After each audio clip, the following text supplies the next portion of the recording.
Kali ini kita akan belajar function di Golang ya teman-teman, di mana function adalah block code ya yang dibungkus dengan nama tertentu seperti ini contohnya, di mana tujuannya adalah agar kita bisa reuse function tersebut ya. Jadi memang function ini digunakan untuk memungut sebuah perhitungan atau sebuah logic sehingga kita tidak perlu menuliskan ulang, kita hanya perlu memanggil function tersebut. Nah, langsung saja ini saya bikinkan satu contoh function sederhana ya, di mana dia hanya say hello dengan di sini ada print hello gitu ya. Dan ketika kita panggil ya caranya langsung kita panggil seperti ini.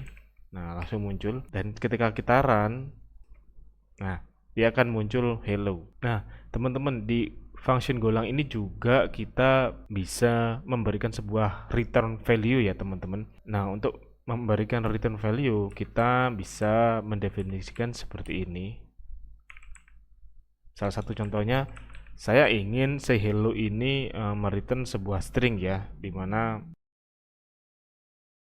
nah seperti ini. Nah untuk formatnya untuk return itu function kemudian say hello kemudian string di sini. Nah posisi di sini adalah tipe data yang di return ya teman-teman. Sehingga jika kita menggunakan function yang punya return maka kita bisa memberikan sebuah variabel di sini. Contohnya dia akan bertipe string karena say hello ini return value-nya berupa string ya. Kemudian kita coba cetak. Hasilnya akan kurang lebih sama ya teman-teman, cuman memang penggunaannya adalah say hello ini kita bisa menggunakan return value ya. Setelah return value kita juga bisa memberikan sebuah parameter ya di sebuah function ya. Mana contohnya seperti ini. Kita akan memberikan sebuah parameter name di sini dengan tipe string juga ya. Nah, seperti ini. Maka di sini kita bisa memberikan sebuah parameter. Kita akan coba run ya. Ini adalah cara memberikan parameter di sebuah fungsi ya teman-teman. Nah ini juga kita bisa rubah sesuai dengan apa yang kalian mau ya.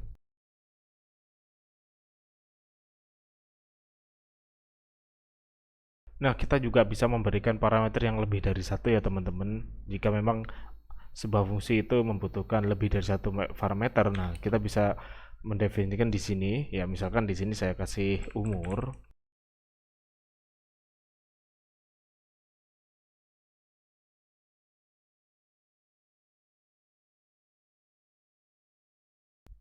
Nah kita bisa memberikan sebuah parameter yang lebih dari satu ya teman-teman. Nah untuk nama dan umur saya ganti pakai bahasa Inggris ya biar sama ya. Seperti ini ya teman-teman. Di sini kita menggunakan function sprintf di mana format string yang kita sudah define ya bisa dimasukkan ke variabel.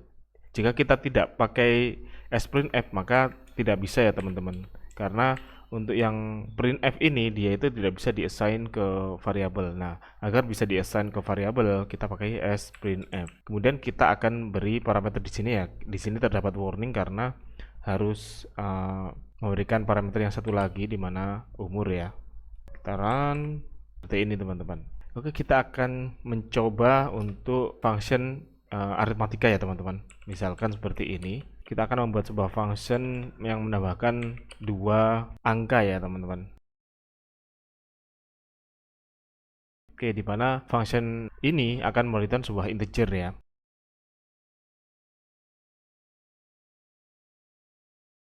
Oke, kita run. Nah, seperti ini teman-teman, 123 ya. Di Golang ini juga bisa return value lebih dari satu tipe ya teman-teman. Saya akan membuat fungsi baru di mana nah, untuk yang atas saya hapus dulu ya biar kita fokus di fungsi yang bisa multiple return value. Kita membuat sebuah fungsi baru ya.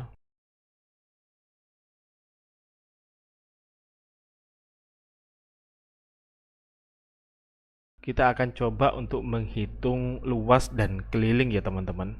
Misalkan kita pakai rumus menghitung keliling persegi dan juga luas persegi ya.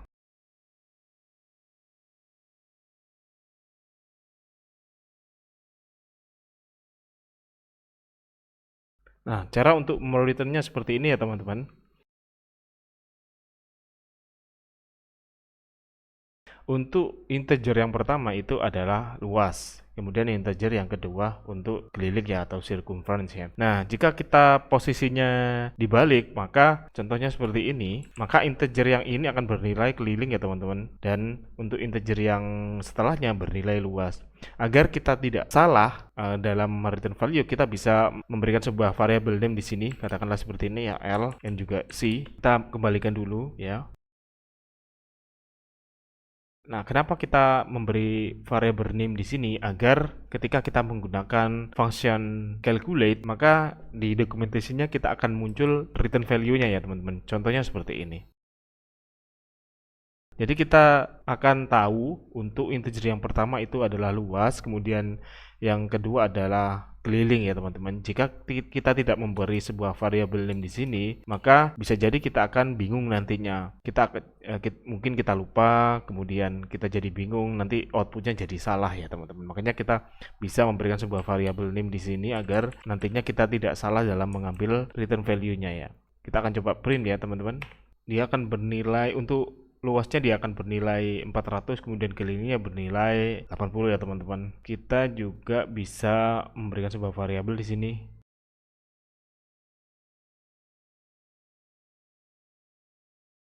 Cara untuk mengambil multiple return value dengan kita mendefine sebuah variabel yang sesuai dengan return value-nya teman-teman. Nah, karena di awal adalah luas, maka saya bikin variabel di sini namanya luas, kemudian yang kedua adalah keliling. Nah, kita bisa print untuk masing-masing return value ya teman-teman.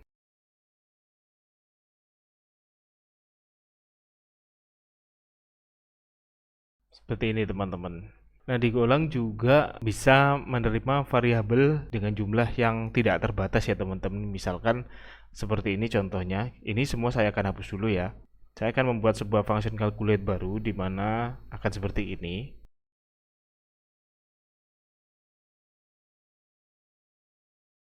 Nah, jika kalian ada function seperti ini, maka parameter ini kita bisa isi dengan tanpa batas ya teman-teman. Sesuai dengan yang kalian inginkan. Beda ketika kalian membuat sebuah function,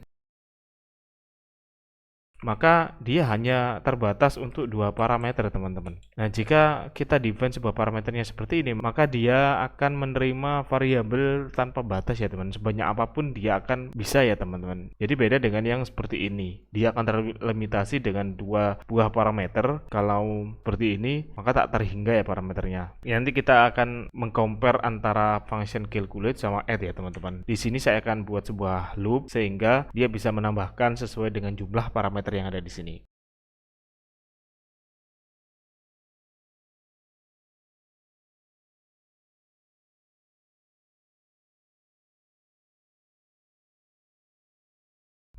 Nah, jadi kita akan tahu bedanya di sini ya teman-teman.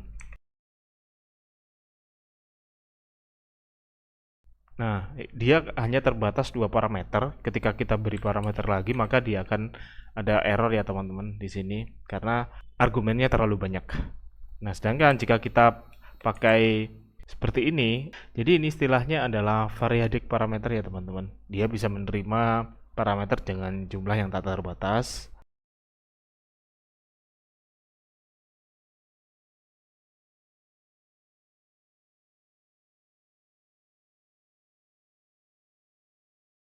Seperti ini teman-teman. Nah, selanjutnya pada Golang itu juga terdapat closure function ya teman-teman, di mana closure function adalah sebuah function yang anonymous ya, atau bisa disebut juga fungsi tanpa nama yang disimpan ke dalam sebuah variabel. Contohnya seperti ini teman-teman. Di dalam sebuah main saya akan mendefine sebuah variabel seperti ini teman-teman.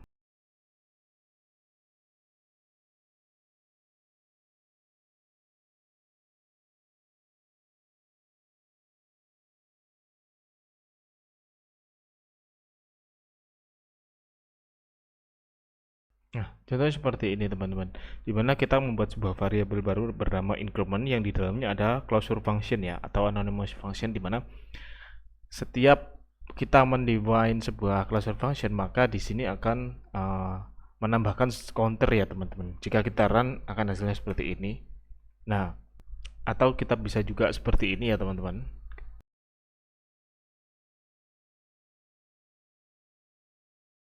Nah, ketika kita define sebuah 3 increment di sini, maka harusnya dia akan bernilai 3 karena ada counter di sini ya teman-teman. Di sini counter ini dia akan menambahkan dan juga mengassign nilai baru ya teman-teman. Makanya kenapa ketika kita define 3 increment di sini, maka hasilnya counter ini bernilai 3. Nah, yang terakhir function juga bisa menerima function sebagai parameter. Nah, maksudnya gimana? Nah, karena sebelumnya kita sudah membuat sebuah function. Contohnya seperti ini teman-teman. Ini akan saya hapus terlebih dahulu. Saya akan buat function seperti ini.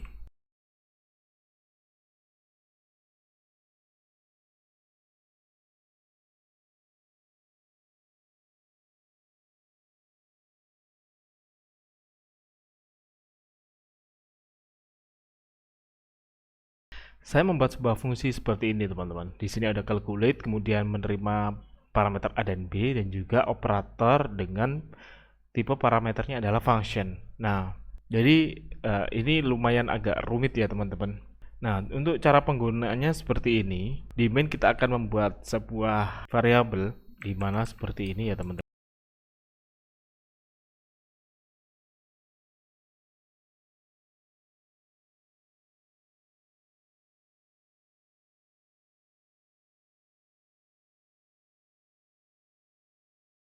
Bisa dilihat ya teman-teman, kenapa digolang bisa memberikan sebuah function sebagai parameter, karena memang ini bertujuannya agar fleksibilitas dan juga reusable ya teman-teman. Jadi memang digolang itu tidak hanya menerima parameter seperti ini yang biasa ya, ada integer atau float atau string. Nah, tapi di Golang juga bisa menerima sebuah function sebagai parameter. Nah, ini memang kegunaannya nanti ya, teman-teman. Jika kalian tidak berhubungan dengan array, kemudian ada filtering, nah itu memang di sana akan menggunakan function as parameter ya sebagai untuk manipulasi array-nya atau filtering array-nya gitu. Sampai di sini jika kalian ada pertanyaan, langsung drop di kolom komentar ya, teman-teman. Kita akan lanjut di video selanjutnya. Terima kasih.